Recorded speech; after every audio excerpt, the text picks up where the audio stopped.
David et Christy Evans sont un couple d'apparence très amoureux. Mais voilà, le 22 mars 2021, Christy va appeler les secours car David s'est pris une balle dans la tête alors qu'il était en train de dormir dans le lit conjugal. Christy dira qu'elle ne sait pas ce qui est arrivé. Pour tout savoir sur la triste et mystérieuse histoire du couple de David et Christy Evans, lançons-nous maintenant dans la vidéo.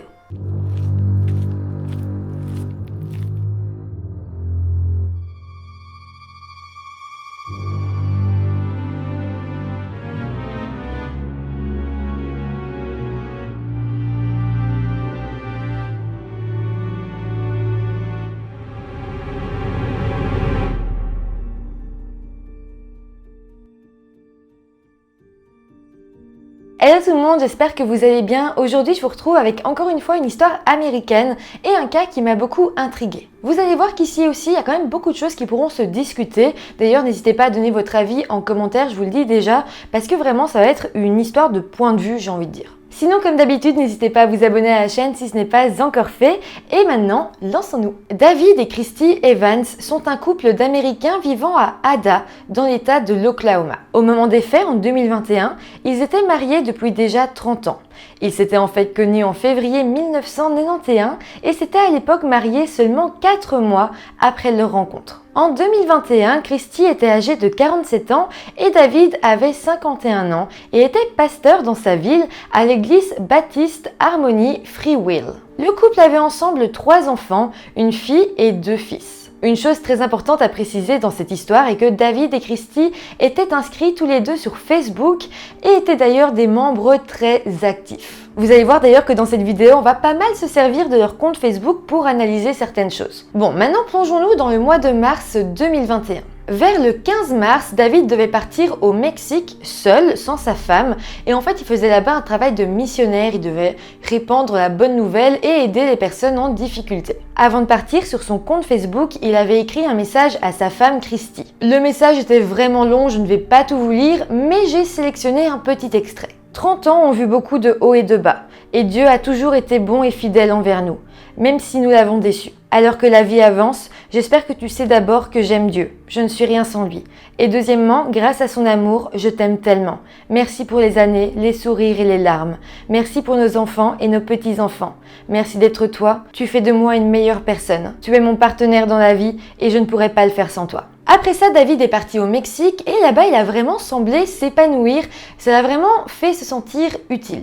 Encore une fois, si on se penche sur son compte Facebook, on peut vraiment suivre son voyage car on y voit pas mal de posts. Dans un premier temps, il écrira « Faire de notre mieux pour être les mains et les pieds de Jésus et montrer l'amour de Dieu aux autres. Aider les migrants alors qu'ils sont déposés juste de l'autre côté de la frontière par Border Patrol. Très souvent, lorsque nous ne sommes pas sûrs de savoir quoi faire, nous devons simplement faire quelque chose. » Il joindra ensuite à son post tout un tas de photos de la ville du Mexique et de lui avec plein d'enfants. En fait, David a quand même posté beaucoup pendant qu'il était au Mexique. On a par exemple ce post-là où il dit « J'ai passé un moment fantastique au Mexique aujourd'hui » et d'ailleurs Christy commente en disant « C'est un homme formidable que j'ai juste là ». Ou encore, on a cette photo de David posant avec un enfant mexicain et disant « Je me suis fait un nouvel ami au Mexique dans un orphelinat pour enfants ». Joli t-shirt. Après ça, le 21 mars 2021, ce sera au tour de Christy d'écrire un joli texte pour célébrer son amour pour son mari.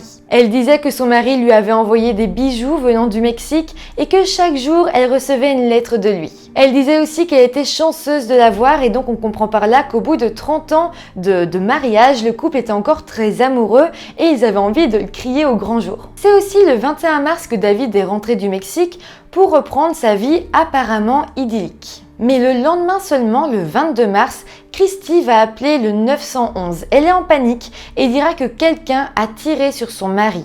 Il avait reçu une balle dans la tête. Elle dira qu'il est allongé dans son lit dans une mare de sang et qu'il saigne du nez et de la bouche. Elle dira aussi au téléphone qu'elle a entendu un gros coup de fusil mais qu'elle ne sait pas du tout comment tout ça est arrivé. En gros, ça paraît un peu bizarre, mais Christy donnait pas beaucoup de détails et elle avait quand même l'air très stressée, elle avait l'air de ne pas comprendre la situation et elle disait simplement « Voilà, mon mari a reçu une balle dans la tête et je sais pas ce qui se passe ». La personne au téléphone va alors demander à Christy d'aller près du corps de son mari pour regarder s'il y a une arme à feu à côté de lui. Évidemment, cette personne se disait que peut-être son mari avait essayé de mettre fin à ses jours, mais là Christy dira que non, il n'y a aucune arme à côté du corps de son mari. On n'a pas trop d'informations sur ce qui s'est passé après. Par contre, le 25 mars, donc seulement 3 jours plus tard, les choses vont quand même devenir assez intéressantes. Les enquêteurs vont alors découvrir un très gros secret du couple. Il semblerait en fait que Christy et David vivaient une double vie. En fait, les policiers vont fouiller dans la conversation Messenger du couple les messages qui s'envoyaient et ils vont se rendre compte que le couple n'était pas heureux et que de 2017 jusqu'à 2021, eh bien, il y avait comme une frustration sexuelle dans le couple. David, en particulier, disait qu'il n'était pas du tout heureux de ce côté-là. Il aurait donc poussé Christy à être plus excitante et dans un échange qui date du 27 novembre 2017, Christy lui aurait écrit qu'elle était ouverte à tout tant que ça n'impliquait qu'elle et son mari. Donc Christy, elle est quand même de bonne foi, simplement elle veut pas trop ouvrir son couple à d'autres personnes, ce qu'on peut comprendre. Mais voilà, le mois suivant, David va de nouveau insister et il va écrire à Christy en lui demandant comment elle se sentirait si pendant un trio, lui et un autre homme l'appelaient salope et putain. Christy a alors répondu que ça ne la dérangerait pas vraiment tant que les insultes restaient génériques. Il faut d'ailleurs savoir que Christy avait avoué un peu plus tard aux policiers que David l'emmenait dans des parcs nudistes et aussi dans des clubs échangistes. À part ça, les enquêteurs vont aussi découvrir que David avait publié des annonces sur des sites spécialisés pour trouver d'autres partenaires sexuels. Mais aussi, pendant encore de longs mois, David continuait à harceler Christy via Messenger à propos de leur vie sexuelle. Il lui a demandé à 2 reprises de ramener un collègue à la maison pour avoir des relations sexuelles, mais elle a refusé. D'ailleurs, dans ses messages, elle a redit à David qu'elle ne voulait vraiment pas avoir de rapport sexuel avec un autre homme. À un moment donné aussi, c'est assez bizarre, mais David lui a demandé, ou a plutôt exigé, que Christy lui fasse un rapport dactylographié expliquant toute leur vie sexuelle. Plus tard, il va aussi insulter sa femme par message et dire qu'elle était frigide. Il l'a ensuite blâmée pour leur incapacité à se connecter avec d'autres couples échangistes. Il lui a dit que le couple de la dernière fois ne voulait pas les revoir et Christy a dit que tant mieux parce que de toute façon, elle non plus. David a ensuite menacé Christy de mettre fin à ses jours si elle ne lui donnait pas tout de suite ce qu'il demandait, mais bon, après ils en sont restés là. Mais voilà, le mois plus tard, David va dire à leurs 3 enfants que leur maman voulait divorcer. Leur fille, qui s'appelle Britney, va alors quand même se mettre dans tous ses états et pendant des heures, elle va essayer d'appeler sa maman en vain, mais à un moment donné, Christy va répondre et donc Britney, sa fille, va lui demander ce qui se passe et là, Christy va avoir comme une voix un peu robotique, un peu bizarre et elle va lui dire « Non, t'en fais pas, tout se passe bien avec ton papa, ne t'inquiète pas, je ne veux pas divorcer » et l'appel se terminera comme ça. Mais Britney elle-même sera interrogée par la police et on va apprendre pourquoi justement Christy avait eu une voix très robotique, très bizarre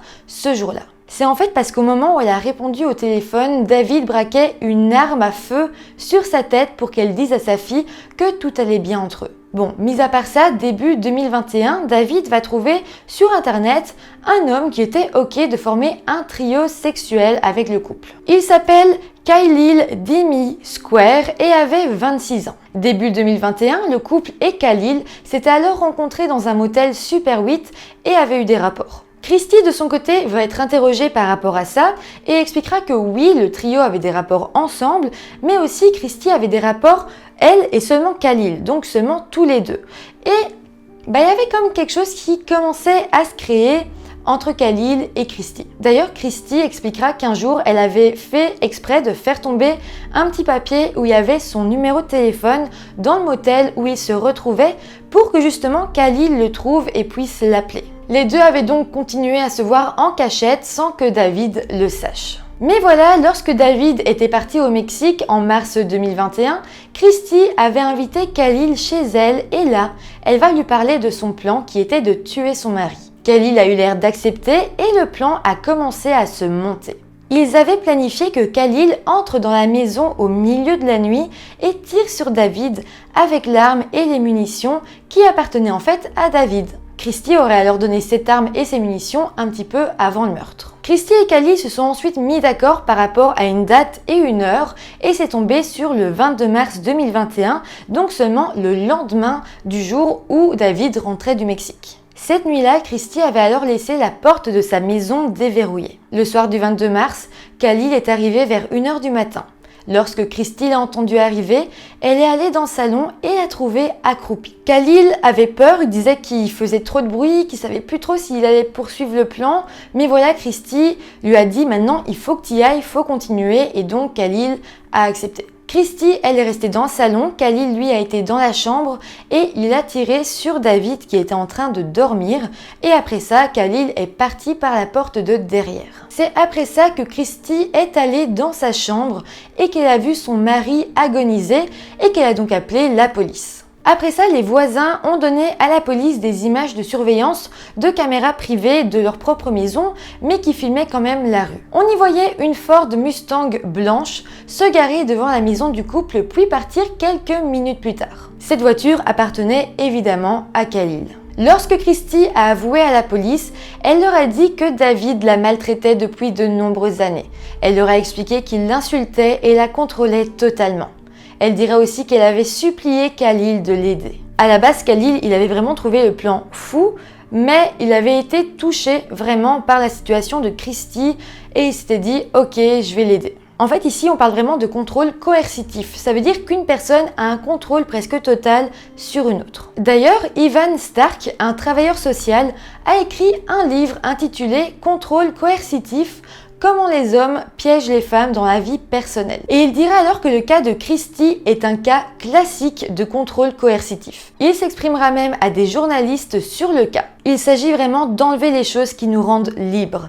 Il refuse le droit de marcher comme elle veut, de dormir comme elle veut, de se baigner comme elle veut. Ce sont tous les petits droits que les gens tiennent pour acquis. Les enfants du couple ont également parlé aux enquêteurs de tous les abus subis par toute la famille.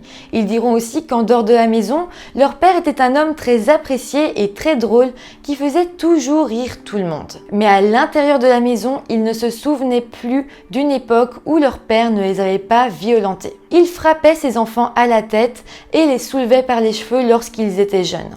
Aussi, David les faisait rester debout toute la nuit pour nettoyer.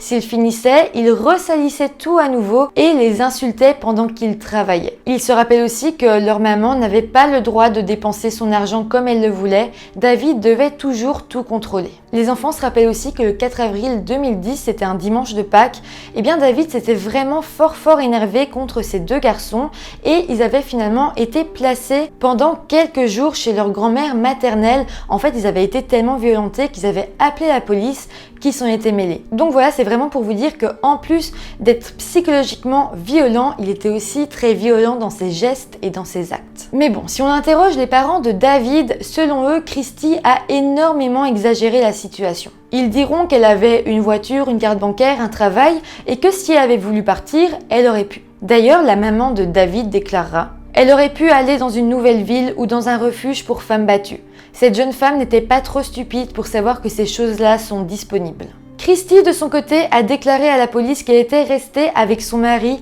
en raison d'un mélange complexe de honte, d'inquiétude et de peur. Il faut aussi se dire qu'elle était surtout honteuse de sa double vie qu'elle avait avec son mari parce que ça ne lui ressemblait pas et elle ne l'assumait pas parce que ce n'était pas ce qu'elle voulait. Donc c'était vraiment une situation compliquée. Les médias ont demandé à Britney, donc la fille du couple, pourquoi, selon elle, sa maman avait fini par passer à l'acte. Elle répondra alors que elle et ses frères, ils pouvaient partir quand ils étaient jeunes, ils se disaient « quand on aura 18 ans, ce sera la fin, on aura notre propre maison, notre propre famille et notre père ne nous fera plus de mal. » Mais leur maman, Christy, elle ne pouvait pas s'enfuir. Nous savions que nous pouvions nous échapper, mais ma mère n'en a pas vu la fin.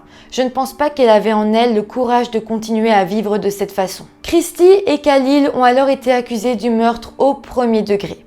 Le procès a eu lieu en 2022 et la défense de Christy se basait essentiellement sur le fait qu'elle avait été une femme battue. Mais bon, ça n'a pas semblé vraiment suffire pour rendre son acte plus compréhensible chez les jurés. L'avocate Christie a bien essayé de dire qu'elle n'était pas un danger pour la société, mais malheureusement ça n'a pas suffi non plus. Elle sera alors condamnée à la prison à vie avec possibilité de libération conditionnelle. Pour ce qui est de Khalil, il semblerait que sa sentence n'ait pas encore été prononcée. Par exemple, Khalil, lui de son côté, avoir accepté de tuer quelqu'un, c'est quand même lui qui a fait le geste de tuer David.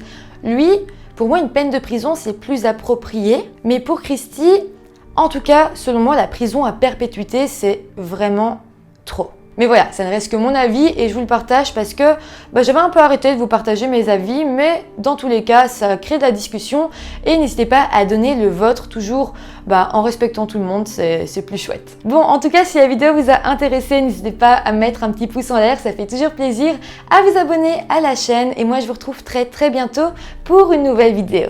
Bye!